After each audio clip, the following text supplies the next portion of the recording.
हामी जन्मजात नै शिकारी हौं, शिकारी। पुरै दैलेख मलाई चाहियो। पेट्रोल खानी माथि हुर्केको यो ज्वालाले जिस्क्यायो भने तमीहरूको खरानी पनि नभेटिएला। नमस्कार साथीहरू, मैले आज राम नाम सत्य फिल्म हेरेर आइसकेको छु र मलाई यो फिल्म कस्तो लाग्यो त्यसको बारेमा म रिभ्यू दिन चाहन्छु।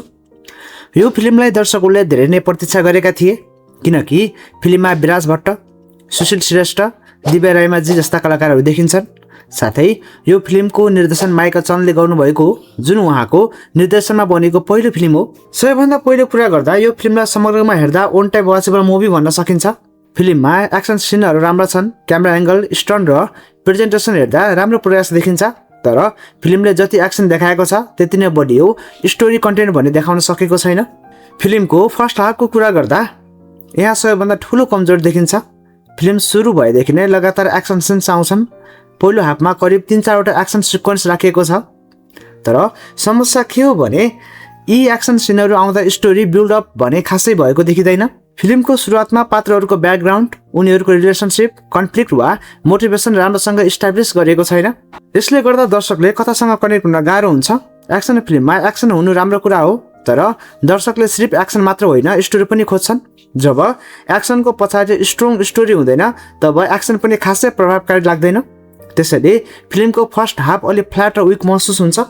कुरा गरौँ सेकेन्ड हाफको। सेकेन्ड हाफ भने फर्स्ट हाफ भन्दा केही राम्रो देखिन्छ। यहाँ आएपछि कथा अलिअलि अगाडि बढ्न थाल्छ र क्यारेक्टर्सको कन्फ्लिक्ट पनि देखिन थाल्छ। तर सेकेन्ड हाफ राम्रो भए पनि एक्स्ट्रा अर्डिनरी भन्ने पक्कै पनि बनेको छैन। दर्शकलाई स्ट्रङ इमोसन कनेक्ट दिने खालको मोमेन्ट कम देखिन्छ। त्यसैले ओभरअल सेकेन्ड हाफ इम्प्रुभमेन्ट भए पनि फिल्मलाई उठाउन पर्याप्त भन्ने हुँदैन। कुरा गरौँ कलाकारहरूको अभिनयको। सबैभन्दा पहिले विराज भट्ट एक्सन जेनरका लागि चिनिने कलाकार हुनुहुन्छ र यस फिल्ममा पनि उहाँको स्क्रिन प्रेजेन्स र एक्सन स्टाइल राम्रो देखिन्छ। उहाँको क्यारेक्टर पावरफुल देखिन्छ र एक्सन सिन्समा उहाँ निकै नेचुरल देखिनुहुन्छ। सुशील श्रेष्ठ राम्रो एक्टर हुनुहुन्छ, तर यस फिल्ममा उहाँका क्यारेक्टर राइटिङ अलिक कमजोर देखिन्छ।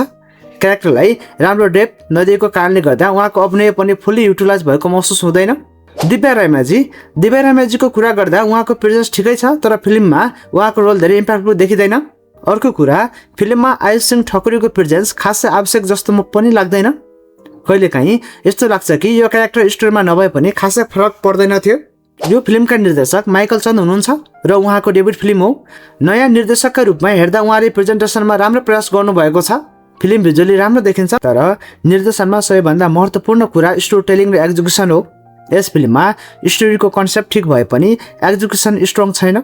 कथा अझ राम्रो डेभलप गर्न सकिन्थ्यो भन्ने महसुस हुन्छ। फिल्मको सिनेमाटोग्राफी राम्रो छ। क्यामेरा वर्क, फ्रेम कम्पोजिसन र एक्सन सिन्सको सुटिङ स्टाइल हेर्दा फिल्म भिजुअली अट्र्याक्टिभ देखिन्छ। त्यस्तै ब्याकग्राउन्ड म्युजिक र साउन्ड डिजाइन पनि राम्रो छ, जसले एक्सन सिन्सलाई अझ इनर्जेटिक बनाउने काम गरेको छ।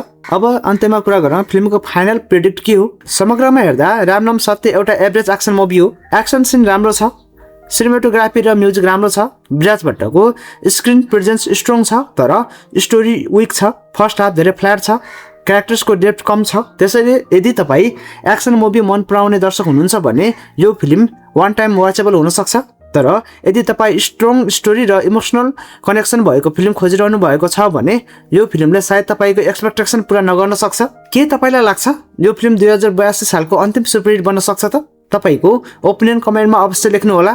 यदि भिडियो मन पर्यो भने लाइक, सेयर र च्यानल सब्सक्राइब गर्न नबिर्सनु होला।